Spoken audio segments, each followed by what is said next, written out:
যিনি গ্রন্থের রাজা ভাগবত গ্রন্থ রচনা করেছিলেন ব্যাসদেব, লিখেছিলেন দুর্গার বড় ছেলে গণেশ।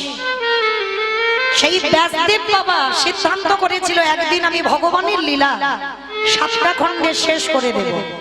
কিন্তু অত সোজা নয়, অনন্ত কোটি কৃষ্ণের নাম। ব্যাসদেব পারলেন না ভাগবতে শেষ করে দিতে। চতুর্মুখী ব্রহ্মা একদিন অহংকার করলেন, আমার 4টি মুখ, আমার 4টি মুখে আমি ভগবানের লীলা বর্ণনা করে শেষ করে দেব। পারলেন না। তাহলে বাবা ব্যাসদেব পারলেন না, ব্রহ্মা পারলেন না, তাহলে সেই না আমাদের মতো কলির হতভাগ্য জীব কেমন করে বর্ণনা করব? তো জানেন মায়েরা, একদিন এই ব্যাসদেবের মনে একটা অহংকার জন্মেছিল, ভগবানের লীলা শেষ করবে বলে। আর অহংকারটা যখনই জন্মেছে, মানে মনে মনে সিদ্ধান্ত নিয়েছে আজকে যে যা বলে বলুক, কিন্তু আজকের আমি ভাগবতটা শেষ করব, রচনা করব, লিখবে গণেশ, দুর্গার বড় ছেলে। তাই এই কথা মনে করে বাবা ব্যাসদেব গিয়েছে স্নানের ঘাটে স্নান করতে। আর স্নান করতে গিয়ে বাবা সবে স্নানে নেমেছে, হঠাৎ দেখেন একটা ছোট্ট চড়ুই পাখি। একটা ছোট্ট চড়ুই পাখি দেখেছো তো মা? চড়ুই পাখি বড় হয় না, একটু ছোট্ট পাখি। তো পাখিটা একবার উড়ে গিয়ে গাছের ডালে বসছে, আর একবার করে উড়ে এসে ওই গঙ্গার জলে পড়ছে।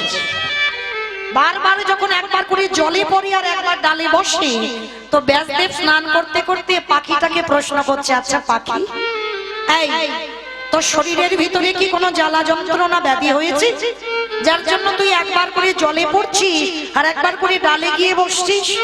বল, আমার কাছে তোর মনের কথা খুলে বল, কি হয়েছে তো? তো ছোট্ট পাখিটা বলছে, জানো ব্যাসদেব, আজকে আমি সিদ্ধান্ত নিয়েছি, এই যে আমার ছোট্ট চঞ্চু দেখছো, চঞ্চু মানে কি? ঠোঁট। এই যে ছোট্ট ঠোঁটটি দেখতে পাচ্ছ না, এই একবার করে জলে পড়ছি কেন জানো? ওই একটুখানি করে জল তুলে বটগাছের পাতায় পাখিটা রাখছে, আর যতবার পাতায় রাখে ততবার জলটা গড়িয়ে আবার পড়ে যায়। পাখিটা বলছে, জানো ব্যাসদেব, আমি সিদ্ধান্ত নিয়েছি আমার এই চঞ্চুতে করে জল তুলে আমি এই বিশাল বড় নদীটাকে শুকনো করে দেব। ব্যাসদেব কথাটা শুনে হাসছে, হায় হায় হায়, আরে তোর মাথা ঠিক আছে তো?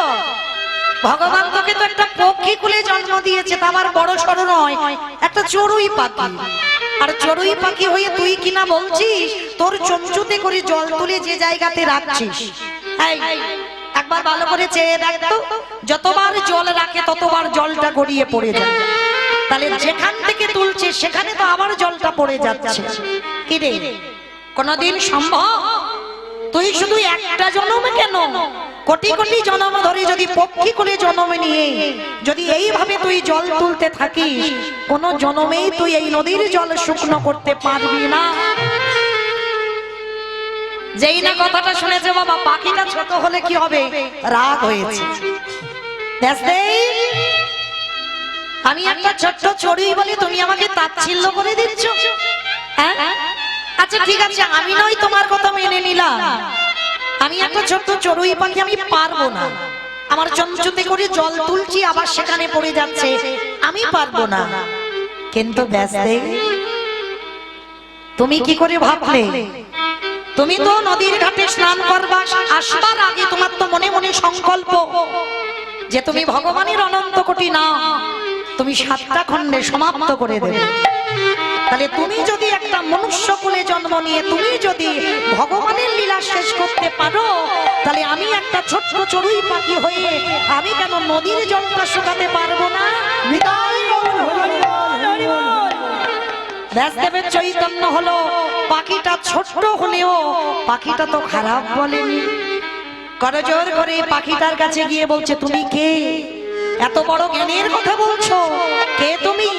চড়ুই পাখিটা নিজের রূপ ধারণ করেছে, তিনি হলেন দেবর্ষি নারদ, ব্যাসদেবের গুরুদেব।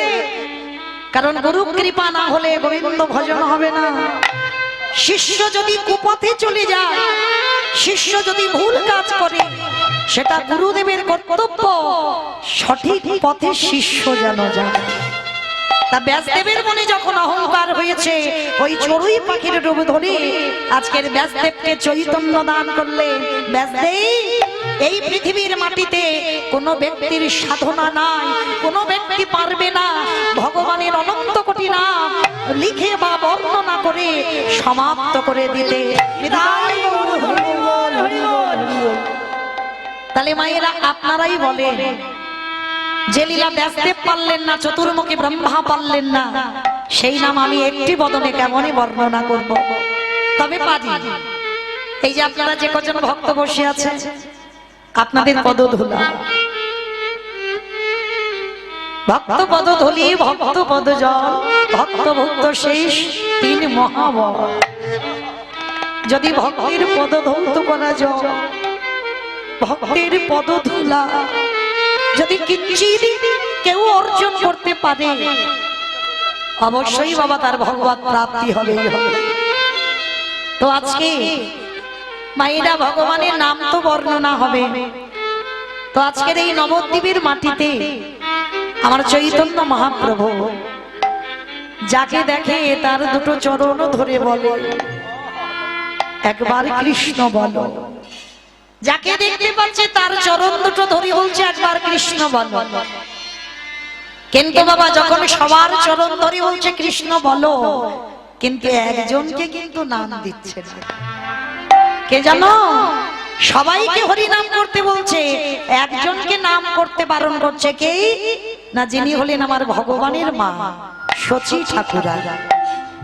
দাদা নিতাই চাঁদ এসে বলছে, ভাই তুই সবাইকে নাম করতে বলছিস, কিন্তু কই আমাদের মাকে তো নাম করতে বলছিস না।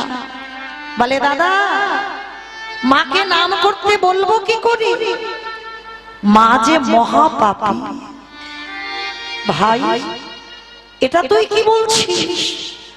আমাদের মা মহাপাপী? বলে, হ্যাঁ দাদা, আমাদের মা শুধু পাপী নয়, আমাদের মা হলো মহাপাপী। বলে, কেন ভাই তুই এত বড় কথা বলছিস? বলে, জানো দাদা, আমার মা যদি কোনোদিন আমার কাছে অপরাধ করত, আমার মা যদি কোনোদিন আমার কাছে অন্যায় করত, আমি আমার মাকে ক্ষমা করে দিতাম। কিন্তু আমার মা এমন একটাই জায়গায় অপরাধ করেছে যে অপরাধ থেকে মুক্তি পাবে না। ভাই কার কাছে অপরাধ করেছে? বলে, যিনি হলেন শান্তিপুরের মাটিতে বুড়ো অদ্বৈত আচার্য গোসাই, যিনি এই ত্রিলোকের বড় বৈষ্ণব। কারণ বাবা যেমন তেমন আমাদের মতো কোন সাজা বৈষ্ণব নয়, ত্রিলোকের বড় বৈষ্ণব, যার একটা নাম মৃত্যুঞ্জয়। কেন? সত্য ত্রেতা দাপর এই তিন যুগে মৃত্যুঞ্জয় কাকে বলে? বাবা ভোলানাথকে। তাহলে তিন যুগে বাবার মৃত্যু হয়নি, মৃত্যুকে জয় করেছিল, ওই জন্য ওনার নাম হলো মৃত্যুঞ্জয়। আর সেই বাবা ভোলানাথ কলিকালের মাটিতে শান্তিপুরে নাভা দেবীর গর্ভে জন্ম নিয়েছিল কমলাক্ষ। তো বাবা যেই কমলাক্ষ সেই বড় হতে অদ্বৈত আচার্য গোসাই। তো আজকে এই অদ্বৈত আচার্যের চরণে অপরাধ করে ফেলেছিল ভগবানের মা সচী মা। তা দাদা নিতাই চাঁদ প্রশ্ন করছে, ভাই কি এমন পাপ করেছে একেবারে যার জন্য তুই ক্ষমা করতে পারছিস না? অপরাধ নেবেন না বাবা, যে যার কর্ম করবে। কিন্তু আপনাদের চরণ ধরে বলে যায়, ভুল করে যেন কোনোদিন দুটো অপরাধ কোনোদিন করে ফেলো না। এক হলো বৈষ্ণব অপরাধ, আর একটা হলো নাম অপরাধ। এই দুটোই অপরাধীকে আমার ভগবানের জীবনেও ক্ষমা করে না। তো আজকে নিতাই চাঁদ বলছে, ভাই অদ্বৈত আচার্যের চরণে আমাদের মা সচী কি পাপ করেছিল? বলে, জানো দাদা, পাপের কথা আজকে তোমায় বলি। যেদিন সচী মার কোলে, নিমাই তো প্রথম গর্ভের ছেলে নয় বাবা। এখানে যারা তত্ত্বজ্ঞানী, যারা শাস্ত্রজ্ঞানী জানেন, নিমাই হলো দশম গর্ভের ছেলে সচীমা। সচীমার প্রথম গর্ভে বাবা 8টা কন্যা সন্তান হয়েছিল, মানে 8টা মেয়ে এসেছিল প্রথম। আর ওই অদ্বৈত আচার্য মনে মনে ভাবলো, তাহলে সচিমার কোলে যদি আমার ভগবান আসবে, তাহলে ভগবান যে কে আমি চিনব কি করে? তাই চিনবার জন্য যে কটা ছেলে মেয়ে হলো বাবা, প্রত্যেকটা সন্তান ভূমিষ্ঠ হয়, আর প্রত্যেকটা চরণে ষষ্ঠাঙ্গে অদ্বৈত আচার্য প্রণাম। অমাইরা ভোলানাথের মতো বৈষ্ণব, তার প্রণাম গ্রহণ করবার ক্ষমতা একদিনের শিশুর থাকে? যেই না অদ্বৈত আচার্য প্রণাম করি, সচিমার কোলে একটা একটা করে সন্তান দেহ ত্যাগ করে। দেখতে দেখতে বাবা 8টা কন্যা সন্তান দেহ রাখলো। তারপরে নবম গর্ভে এলো বিশ্বরূপ। বিশ্বরূপকেও প্রণাম করেছিল। মাত্র 16 বৎসর মায়ের কাছে ছিল। 16 বৎসর পর মাকেও কাঁদিয়ে চিরজনমের মতো হয়ে গেল সর্বত্যাগী সন্ন্যাসী। যখন বিশ্বরূপ এলো না, আর বিশ্বরূপকে যখন প্রণাম করেছিল, বিশ্বরূপ ওই অদ্বৈত আচার্যের সঙ্গে মেলামেশা করত, আর ওই অদ্বৈতের আচার্যের টোলে পড়তে গিয়ে সন্ন্যাসী হয়ে গেল। আর তখনই আমার সচিমা রাগের মাথায় একটা ভুল কথা বলেছিল। ওরে, সবাই যাকে এই নবদ্বীপে বলি অদ্বৈত, আমি বলবো ও অদ্বৈত নয়, ও হলো দ্বৈত। আর ও যদি দ্বৈত না হবে, আমার কোলে প্রথম 8টা কন্যা সন্তানকে কেড়ে নিয়েছে, আমার বড় ছেলে বিশ্বরূপকে কেড়ে নিয়েছে, না জানি আমার কোলের ছেলে নিমাইটাকে ওই বুঝি কেড়ে নেবে।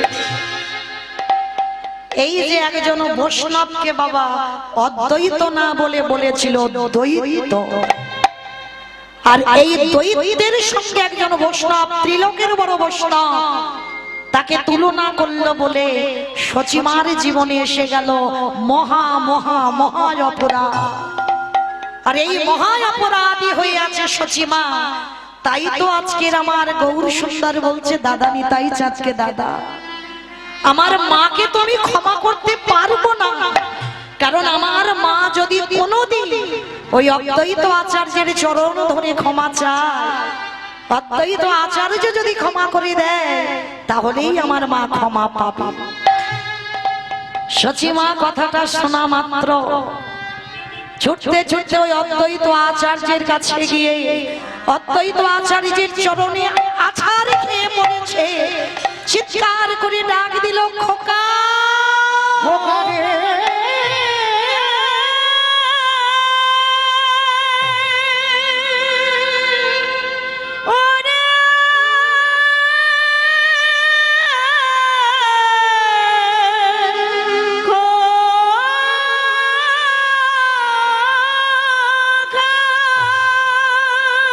যেই না চরণ তলে পড়েছে, কে কে কি আমার এমন করে চরণ তলে লুটিয়ে পড়ল? অদ্বৈত আচার্য নিচে তাকিয়ে দেখলো সচিমা পড়েছে, করজোর করে বলল, অদ্বৈত আমাকে ক্ষমা করে দে বাবা, আমার নিমাই বলেছে তুই না ক্ষমা করলে আমি যে পাপ থেকে মুক্তি পাবো না। কারণ মা, ইনি তো পরম বৈষ্ণব বাবা ভোলানাথ, আর এই তিলকের মাটিতে বাবা সব থেকে বড় বৈষ্ণব বলে আখ্যা দেওয়া হয়েছে আমার ভোলানাথকে। আর কেন দেওয়া হবে না বাবা, একবার ভেবে দেখেছে? এত দেবদেবী আছে, দেখবেন প্রত্যেক দেবতাদের একটা করে সিংহাসন আছে। সিংহাসন নেই বাবা? প্রত্যেক দেবদেবীর দেখবেন ভালো ভালো গয়নাগাটি পরে আছে, ভালো পোশাক পরে আছে, ভালো সিংহাসনে বসে আছে, রজনীগন্ধার মালা, গোলাপের মালা গলায় আছে। কিন্তু আমার বাবা ভোলানাথের দেখেছে? বেটা পরনে তো দামি পোশাক নেই, কোনদিন সিংহাসনেও বসলো না। নিতাই গৌরী কৃষ্ণ প্রমানন্দে, হরি বল হরি বল হরি বল।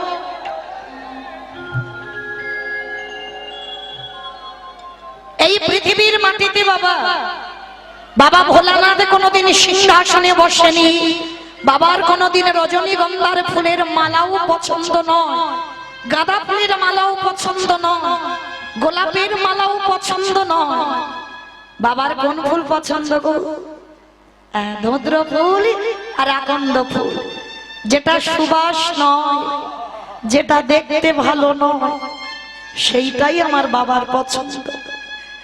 দেখেছেন আমার বাবাকে কোনোদিন দামি পোশাক পরতে? ছাই ভস্য মাকে গাঁজা ভাত খায়। আর বাবা যেদিন বিয়ে করতে গেল সেদিনও একটা দামি পোশাক পরে, সেদিনও বাবা বেটা পড়েছিল বাচ্চা। যার জন্য ভগবান বললেন বৈষ্ণব হলে হবে না। ত্রিনাদপি শুনিয়েছি না তারোরিব সহিষ্ণু না অমানি না মানদেন কীর্তনিয়ম সদা হরি। আমি সব নিয়ম আচার অনুষ্ঠান মেনে চললাম, আমাকে দেখে বাবা কারোর ভক্তি আসে না, সে তো বৈষ্ণব নয়। যার বদনে দর্শন করলে আমাদের মতো পাপীর বদনে আপনি থেকে কৃষ্ণ নাম উচ্চারণ হয়ে যায়, যে ভক্তের বদন সদাই নয়ন জলে ভাসে, যে কৃষ্ণ নামে সর্বক্ষণ আপ্লুত হয়ে থাকে, কৃষ্ণ নামে জিহ্বা থেকে যায় না, জীবে দয়া নামে রুচি বৈষ্ণব সেবা, ইহা ওই ধর্ম নাই শোনো শোনাতো। প্রত্যেকটা জীবকে দয়া করো, এই হরি নামে রুচি আনো, বৈষ্ণব সেবন করো, তারপরে তুমি বৈষ্ণব হবার যোগ্যতা অর্জন করো। জানো মাইরা, এই বাবা ভোলানাথকে কেন বৈষ্ণব বলবে না? যেদিন আমার ভগবান কৃষ্ণ কংসের কারাগারে আবির্ভূত হয়েছিলেন, জন্ম নয়, জন্মবালা ভুল হবে, আবির্ভূত হয়েছিলেন। আর আবির্ভূত হবার পর বাবা বসুদেব মাথায় করে নিয়ে এসেছিল নন্দালয়, নন্দ উৎসব হচ্ছিল। ছোট্ট কৃষ্ণ যশোদার মার কোলে, স্বর্গের দেবী দেবীরা সবাই দেখতে আসছে। বাবা ভোলানাথ খবর পেয়েছে প্রভু ধরায় নেমেছে, আমাকেও তো যেতে হবে প্রভুকে একবার দর্শন করতে। তার যা পোশাক পরেছিল ওই বাচ্চাল, গাঁজা ভাঙ খেয়ে আছে, ছাই ভস্য মেখে আছে, মানে ধুলো কাদা বালি মাখা, আর মাথার চুলের তো বাবা সে তো চিরি সাজ নাই, ইহা বড় বড় জটা, সেই অবস্থা পাগলের মতো ছুটে যাচ্ছে কৃষ্ণকে দেখবে বলে। পার্বতী পিছন থেকে ডাকছে, প্রাণনা প্রাণনা, তোমার কি মাথা খারাপ? রাজার দুলাল, রাজার ছেলে কৃষ্ণ, আর তার জন্ম উৎসবে যাচ্ছ, তোমার এই অবস্থা। এই অবস্থায় কেউ কি রাজার ঘরে যায়? একটা কাজ করো, তুমি একটু ভালো করে সেজে গুজে যাও না। পার্বতী, সাজবার সময় নেই, আমাকে এই মুহূর্তে যেতে হবে। বাবা পুতনা বধ করবার একদিন পরে গেছে বাবা ভোলানাথ, একটা বৈষ্ণবের রূপ ধারণ করেছে। মা যশোদার কাছে গিয়ে ডাকছে, মা ভিক্ষুকের রূপ ধরে গেছে তো ভোলানাথ, একবার আমার কৃষ্ণকে কোলে নেবে বলে।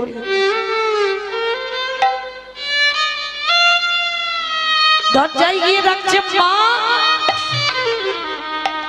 শুনেছি তোমার কোলে খুব সুন্দর একটা ছেলে এসেছে, একবার একবার তুমি দাও না আমার কোলে, একবার আমি তোমার ওই সন্তানটাকে আমি আমার কোলে নিতে চাই। যশোদা মা চমকে উঠেছে, কালকের একটা রাক্ষসী মাসি বলে কোলে নিতে গেল, স্তনদুগ্ধ খাওয়ালো, ওই স্তনে কালকুর বিষ মাখিয়ে এনেছিল, আর সেই পুতনা রাক্ষসী বধ হয়েছে কালকে, আর আজকের এই ভণ্ড সাধু এসেছে, এ যদি আমার গোপালকে কিছু করে দেয়।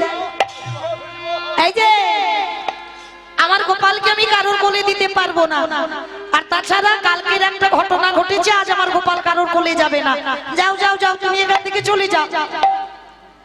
আর ওদিকে আমার ভগবান ঘরের মধ্যে থেকে শুনতে পাচ্ছে, যখন বারবার কানে যাচ্ছে ভোলানাথকে কে যেন তাড়িয়ে দিচ্ছে। ভগবানের চোখে এলো জল। ভোলানাথ, আজকে তোমার জন্য আমি অপেক্ষা করে আছি, তুমি কখন আসবে? আজকে আমি যাব তোমার কাছে। এইবার বাবা ভোলানাথ বারবার বলছে যশোদা মা ঢুকতে দেবে না, তাড়িয়ে দিচ্ছে। একবার শুধু ভোলানাথ চিৎকার করে ডাক দিয়েছিল, দয়ামা দয়ামা।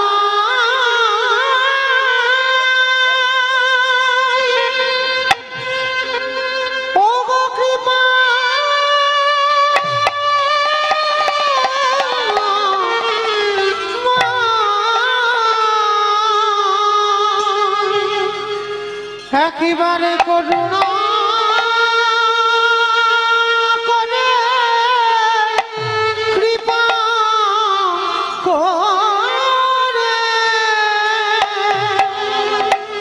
আমায় দর্শন দাও। যখন বাবা ভোলানাথ কাঁদছে, যশোদা মা থাকতে পারলো না, গোপালকে নিয়ে যখন আমার বাবা ভোলানাথের কাছে দিয়েছে, এইবারে যেই না ভোলানাথ আমার কৃষ্ণকে কোলে ধরেছে, ওই কৃষ্ণের দুটো রাতুল চরণ,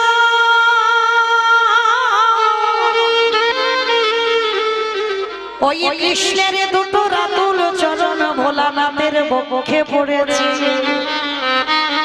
আর যেই না ভোলানাথের বক্ষ দেশে পড়ল, ভোলানাথের চরণ জড়িয়ে ধরে বলল, দয়ামা বলি আরে তো চরণ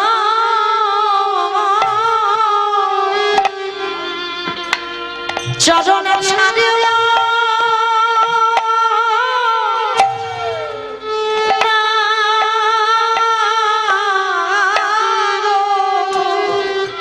বলিয়া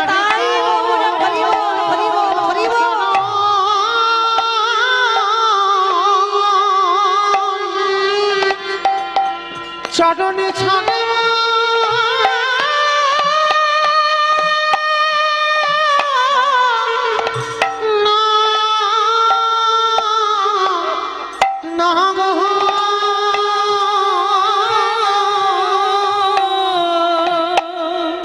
এই তো প্রভু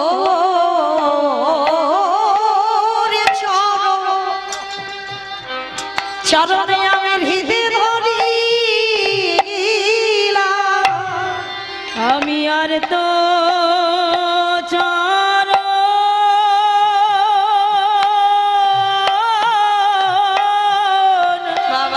চরণে ছাড়ব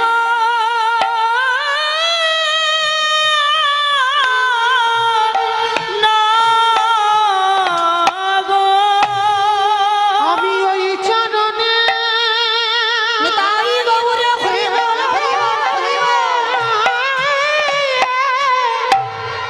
আমি ওই চরণে বড়ই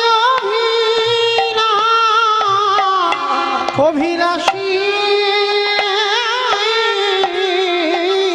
আমি আর তো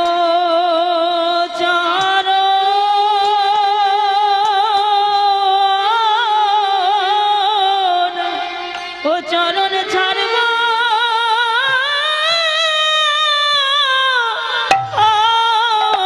না গো।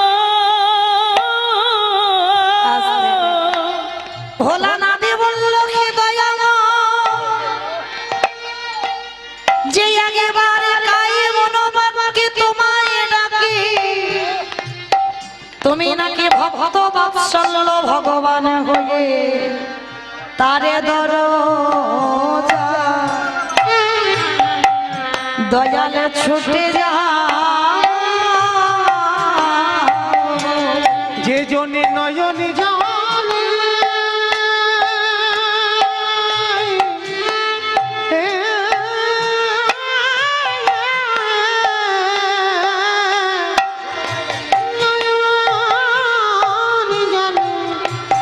তোমায় ডাকার মতো ডাকে তারি দরজায় দয়াল ছুটে আসে। আজ ভোলানাথ তো ভগবানের চরণ দুটো বক্ষে পেয়ে আকুল প্রাণে কাঁদছে। প্রভু, আজ আমি তোমার চরণ পাবো বলি আজ ছুটে এসেছি। ভগবান বললেন, হে বৈষ্ণব, আমিও তো তোমার পদধূলা নেবার জন্য ছুটে এলাম। নিতাই গৌরী প্রমাণ। হরি বল, হরি বল, হরি বল।